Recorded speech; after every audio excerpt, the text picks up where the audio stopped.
মিষ্টি কুমড়া কাটতে গিয়ে আমরা তো বীজটা ফেলে দিই, কিন্তু এই বীজ থেকেও হতে পারে খুব মজাদার একটি ভর্তা।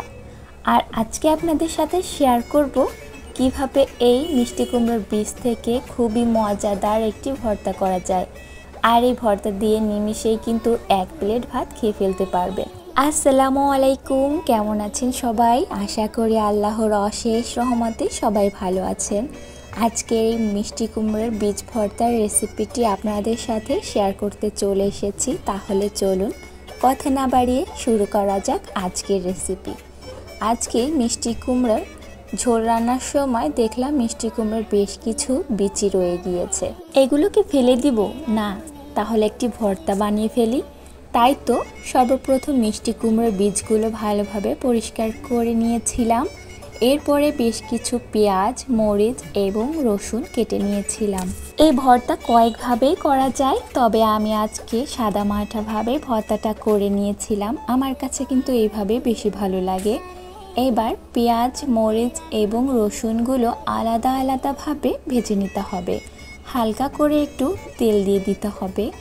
এরপরে এই যে মিষ্টি কুমড়ার বীজগুলো আছে, একটু পানি দিয়ে বেশ কিছুক্ষণ সময় সিদ্ধ করে নিতে হবে।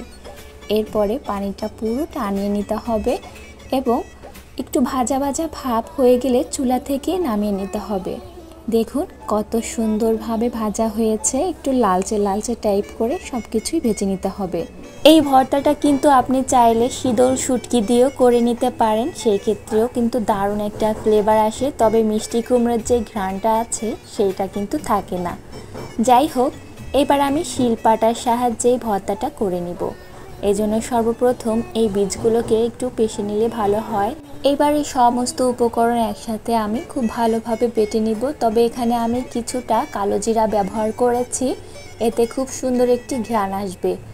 আর স্বাদ মতো কিছুটা লবণ দিয়ে দিতে হবে। আর আমি একটু ঝাল খেতে কম পছন্দ করি, তাই তো আমি একটু মরিচের পরিমাণটা কম দিয়েছি। তবে যে কোনো ভর্তায় কিন্তু ঝালের পরিমাণ বেশি হলে ভর্তাটা খেতে ভালো লাগে। আপনারা চাইলে এখানে বেশ কিছু লাল মরিচও ব্যবহার করতে পারেন।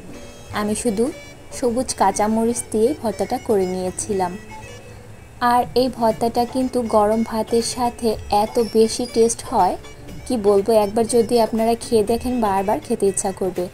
দেখুন আমার ভর্তাটা কিন্তু এর মধ্যে রেডি হয়ে গিয়েছে।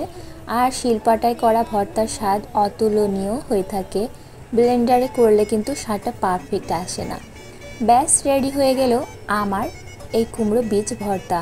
কুমড়ো বীজ ভর্তাটা আমি আগে এভাবে খাইনি, তবে এভাবে করাতে আমার কাছে বেশ